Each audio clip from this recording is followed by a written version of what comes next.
Hey, YouTube. Today's scripture verse, 2 Corinthians 5:17. Therefore, if anyone's in Christ, he is a new creation. The old things passed away. Behold, new things have come. So this is the first video on my YouTube channel, and there may be some people that discover this that have been online following my story with this motorcycle. And if that's the case, great.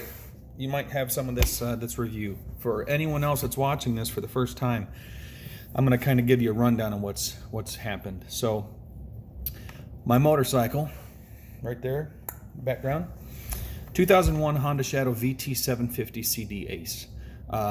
Great bike. I bought it in 2011 with 12,000 miles on it, and had to do some carb work when I first got it. Mid-range throttle was a little boggy, and there happened to be some gummed up jets in there. But after that, bike rode great for years. I was living in Southwest Michigan at the time, and 3 years ago I moved to Indianapolis.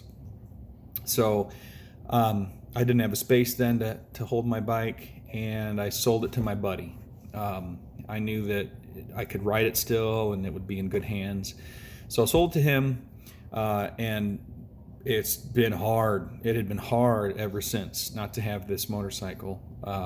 It just grows on you. Those that ride, you understand that. So situation worked out where he was getting a Harley, and he sold the bike back to me. So when I went to go pick it up, the battery was dead or dying. It just wasn't holding the charge. So I went and bought a new battery right there in Michigan, northern Indiana. And I was able to ride the bike back home. And usually every year, since I've owned the bike, I would take the carbs out, clean them, completely just overhaul clean them. I mean, just extensive work in there and getting the jets completely cleared out. And I did that instead of draining the float bowls on the carburetors. You can do that and it's just fine. I just was kind of meticulous about it. I didn't, ever since that first year I had it, I didn't want any jets to get gummed up anymore. So I never took my chances with it. So I had planned to do that when I got the bike back here to Indianapolis, and I was anxious to ride, so I wanted to get out there.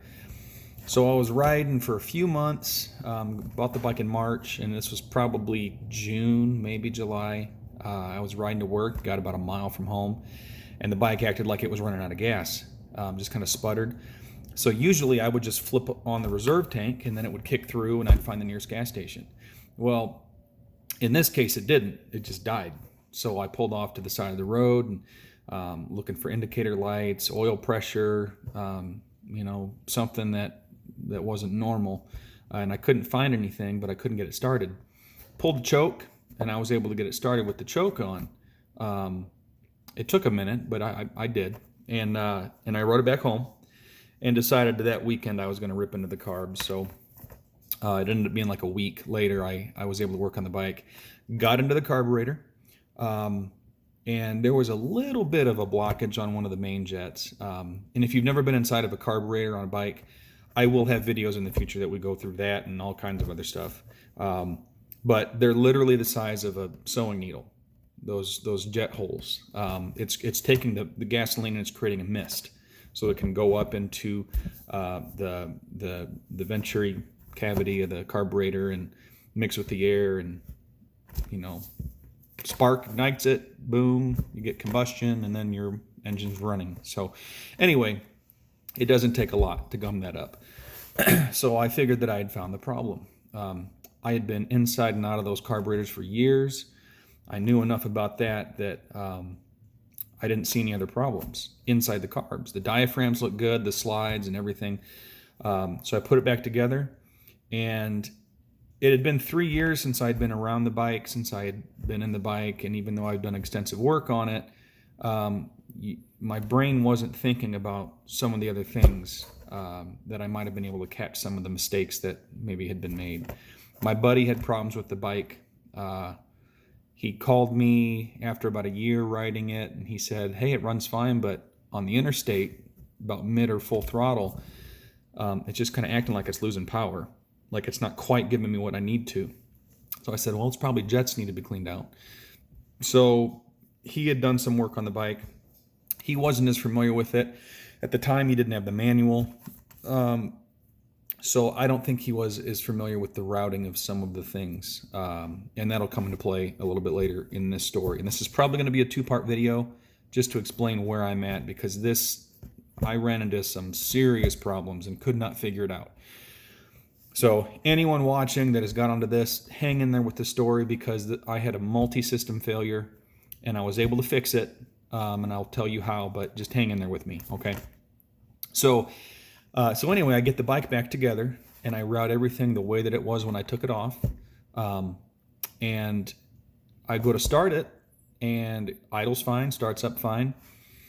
And I go to give it throttle and it just falls on its face. It acts like the opposite. You want your engine to rev up and it went down. RPMs went down. Acted like a vacuum leak, like maybe the diaphragm on the slide inside the carburetor had a hole in it, or it wasn't sealing right so that there wasn't a negative vacuum pressure to be able to pull the slide up.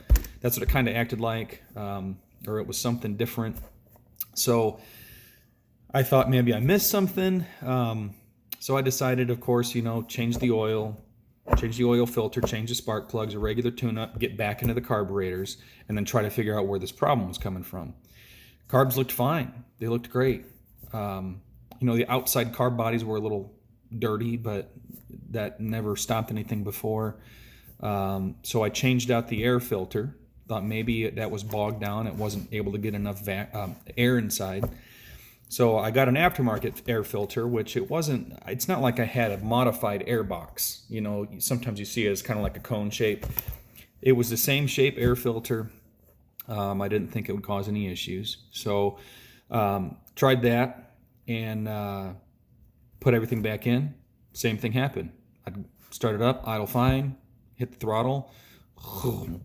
And it wasn't like it would completely just decelerate, but I would go to hit it and it would just boom, and it was like it's almost losing power. So I started to check into battery. My battery was showing that I was having to charge it in between, which isn't uncommon when you're putting a load on it, but it almost acted like there was a problem with the battery or the charging system. So I had the battery load tested and it tested fine. But I wasn't getting enough peak out of the battery voltage when I had it under load. A resting battery should never go below 12.4 volts. And then when you're going to crank it over, when you're before it actually turns on, that should be it might drop 10 or 11 volts, and then once it kicks through, you should be running above 13, and especially under load with the throttle going. That should be in the 14 range, maybe 15 volts. Shouldn't go past that, or else your regulator rectifier, which converts your DC volts to AC so it can charge the battery. If it goes above that, you're going to fry your battery, and something's probably wrong with your regulator rectifier. I wasn't having problems with that because I couldn't even get my volts past 12.7 at any point in time. So I was like, well, maybe there's something with the stator that's going on. Which is in the left crankcase in my bike, in case you guys don't know some of this. I'll have videos that go over all this later on. But so I did some test work on the stator, on the regulator rectifier, and it looks like that was fine. And someone said online, they said, check out, Hondas have bad connections with the connectors between the stator and the regulator rectifier. And some of the tests I were doing were functionality tests. I didn't do resistance tests or voltage reading tests at this point yet. So my bike it needs some cleaning up, and I'm going to take it down this year and take it down maybe to the frame and just clean everything up. But this is the connector between the stator and the regulator rectifier. This is just dirt all in here. So it just looks like a dirty connector, but nothing looked melted or fried until I opened it up. And when I opened it up, I don't know if you can see that. That is completely charred, burnt, okay? Don't get your hopes up. This was not the problem. This was a problem in a series of problems. So I thought for sure this is it. I'm not getting a charge. It's my battery. I'm not getting enough voltage to be able to handle the load when I hit the throttle. So I hardwired it. I just connected my wires together. Before I did that, I did do testing on the stator and the regulator rectifier, and everything checked out. I was getting good readings on resistance. My voltage looked okay. So I thought, well, this for sure has got to be it. So I hardwired it. Went to go again, nothing. So I said, well, this has got to be probably a fuel pump issue. Change out the fuel pump, fuel filter. So I changed out the fuel pump, changed out the fuel filter, and still nothing. And I ended up buying like a $20 pump online from Amazon, and that was a mistake. I didn't realize that those pumps, even though they can function, they might put out fuel. They don't put out enough fuel to be able to handle the load that you need. And a manual will actually talk about a test that you can do where you bypass the fuel pump relay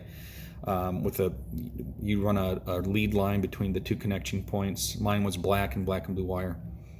And then you unhook your hose from the carburetor and turn your ignition on for 5 seconds. And then you shut it off, and whatever it pumped out in that 5 seconds, multiply it by 12, and that's how much you read how much you got. And there's a kind of a guideline inside the manual that tells you what you need. You're basically making the fuel pump run like its life depends on it. It doesn't have a relay to say on, off, So I did that test, and I didn't get anything out. My cheap pump, which I had in there for probably a week, had died in the midst of all this testing. And it was just a cheap little thing. So I'm going to stop the video right now and go to a part 2, just so that I have enough of a short video that I can splice this thing together and not take forever to upload. So I'll see you right back for part 2 of this.